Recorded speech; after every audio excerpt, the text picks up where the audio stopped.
This is the King Chasing Podcast, where we keep Christ at the center of athletics. Here's your host, Brandon Gilmore.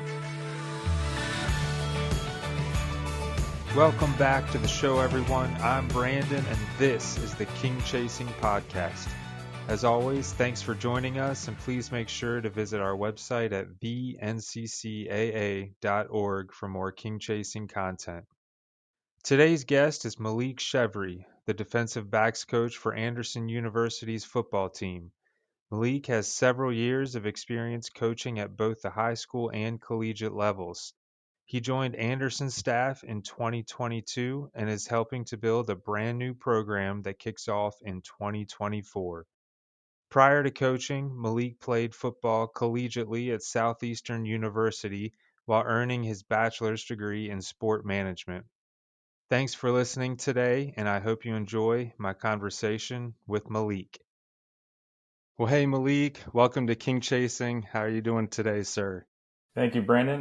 Doing pretty good. Glad to be here. Yes, sir. Well, we're happy to have you on. We have a lot to get to, so let's go ahead and just jump right in.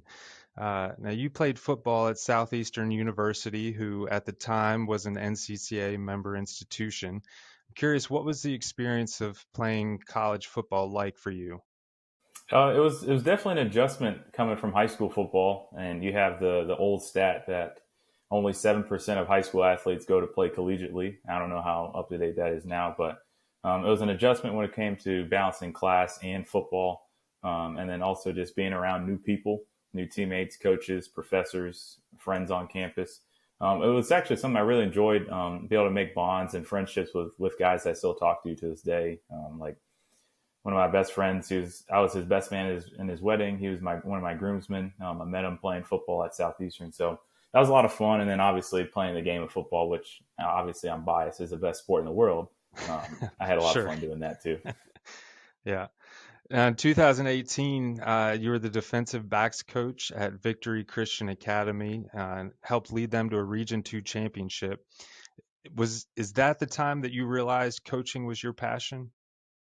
I actually realized coaching was my passion during my second semester of my senior year in high school. So growing up as a kid, I always wanted to be an engineer. It just sounded like something that'd be fun. I love to play with Legos and I just like to build stuff. So I felt like that was a career path I could take.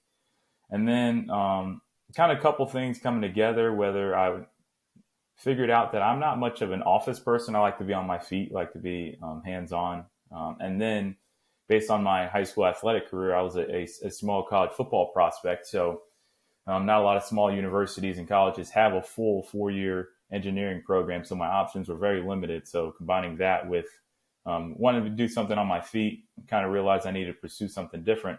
And then when I transferred high schools my senior year, my position coach and defensive coordinator, Coach Ken Nix, that guy changed my life and inspired me to do what I do today, just based on the impact that he had made on my life. So my coach should try to do the same for kids in the future. Now, after another high school coaching stint, you became the cornerbacks coach at Erskine College. Mm-hmm. What were some of the challenges that you faced transitioning from coaching high school athletes to now coaching young men? So when I started at Erskine, I was only 23 years old, which isn't too far removed from majority of our players or majority of college players. And we actually had a few players on our team that were older than me.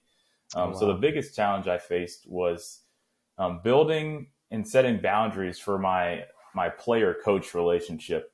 And obviously, like I want them to like me, but in order for me to be the best coach, I can't worry about their feelings all the time. I have to do what's best for them.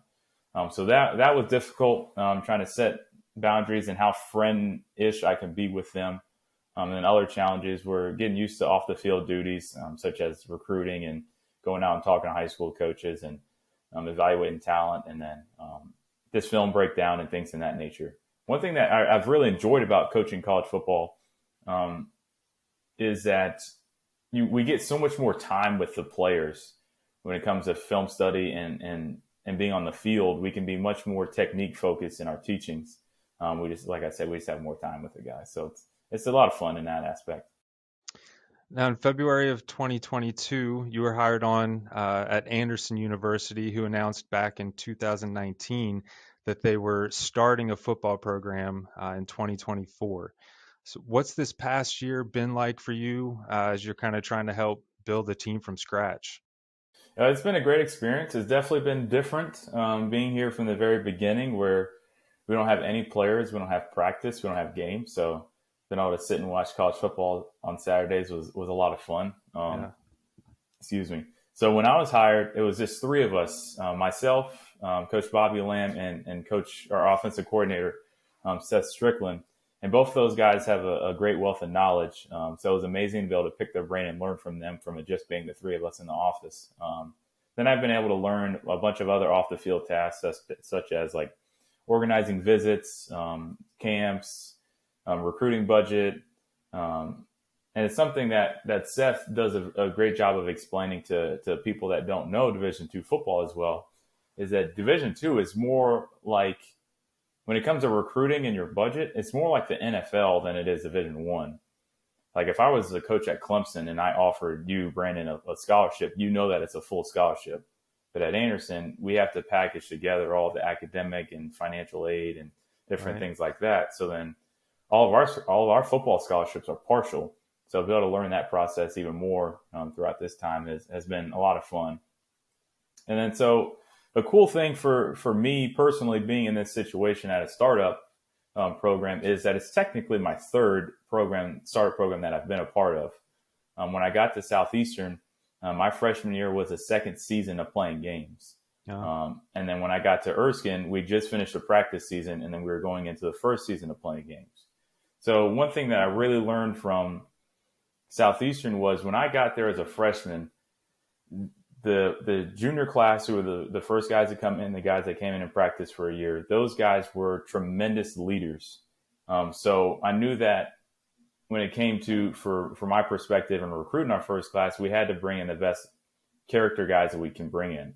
Now, obviously, we want the best football players, but whether we like it or not, that our first class is going to be the leaders. So when the second class comes in, they're going to look up to those kids regardless of if it's good or bad. So it was very important for us to bring in great high character kids. So it's been a lot of research and a lot of time spent on a computer this year. Not as much time out in the field, but it's been a good experience so far. I'm curious on the recruiting side of things, without having like an existing team, how difficult has that been to, like, as you're bringing guys on campus and, you know, there's not practices they can come to or games or any of that stuff, or athletes to even talk to, at least football athletes. So how's that been? It's definitely been a challenge. Some people understand it, some people don't.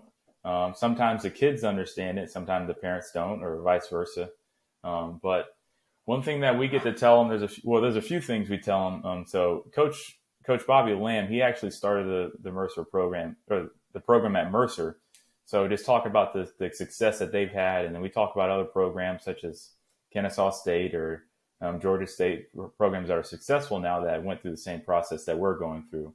And then you just get the whole selling point where it's like, hey, like you can come in here and you can be the first player to score a touchdown in university history. Yeah, the school's been around for over 100 years, and you can be the first player to make a tackle. So when we get down 60 years down the road or whatever, regardless, I tell the kids, regardless if you're here or not, that picture of the very first team at Anderson will be in history yearbooks forever.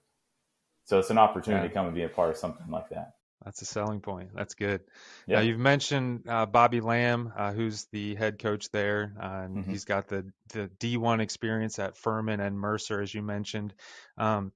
What's it been like working with him, and what have you been able to learn from him over this past year? It's truly a God story for me to be coaching at Anderson with him.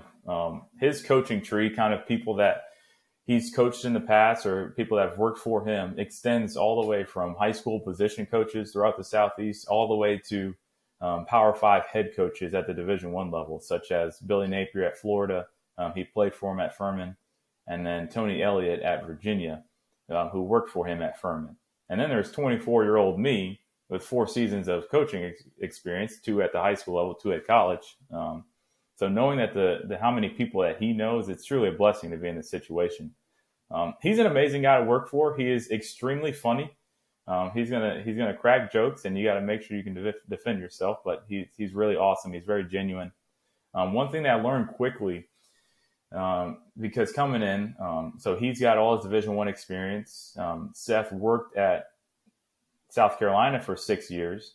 So I'm working, little old Division II Malik is working with these two Division I guys, and kind of nervous for the first month or so, but they would both continuously ask, like, hey, Malik, what do you think about this? So one thing I learned was that he hires his coaches to do their jobs. Like he didn't just hire me to hold a place or to control me. He gives us the freedom to suggest ideas and be creative. And I really love that about it. Now, the common thread of where you played and coached in college is they're all faith-based institutions. How important is that for you to work at a Christ-centered institution? It's extremely important to me. I didn't grow up in the church. I didn't have a relationship with Jesus. I believe that God was real, but I wouldn't consider myself a true Christian. And then so when out of my recruiting process in high school, Southeastern was the best option for me. I simply chose to go to Southeastern to play football. And I knew that with it being a Christ-centered university, it'd be a nice, safe environment for me to go to school. So then I later found my faith there throughout my freshman year and have grown since then. So now working at Christ-centered universities, I have the opportunity to do the same for young men in the future. Because based on the demographic and environment of football, we understand that not all of our players will come in as believers. Right. So just like how I was out of high school. So being able to do the same for those guys. And now I'm blessed to live out two of my biggest passions together each and every day, to spread the word of Jesus and to coach the best sport on the planet, football. There you go.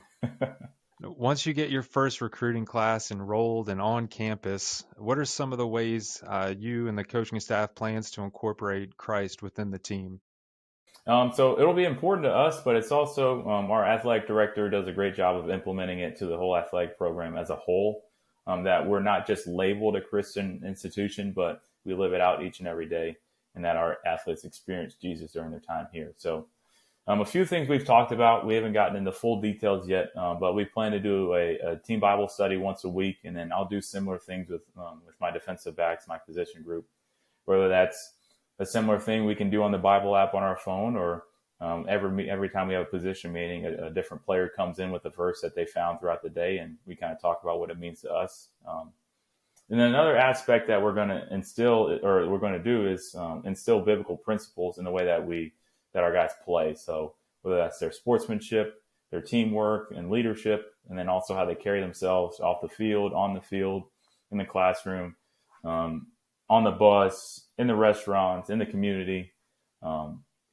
It's going to be a fun process that we'll be able to do. And then lastly, one thing that's really important to me, and it's something that I struggled throughout college, and which is why I'm so passionate about it, I'll remind my guys that football will come to an end at some point in their life. Now, some people are lucky, like Tom Brady, and they can play until they're 43 or 44, however old he is. And some people only play till they're 18 or 17 when they get out of high school. So these guys are blessed to be in a situation where they can play till they're 21 or 22. But my goal is to remind them that they're more than just a football player. They're a child of God, and that the lessons that they'll learn through building a relationship with Jesus and then playing the amazing game of football will carry with them for the rest of their lives, regardless of what field of work that they pursue. That's good. Got one final question for you. I know you're a big Auburn football fan.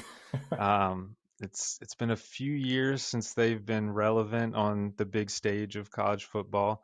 Mm-hmm. How hopeful are you that Hugh Freeze can turn it around for you guys? I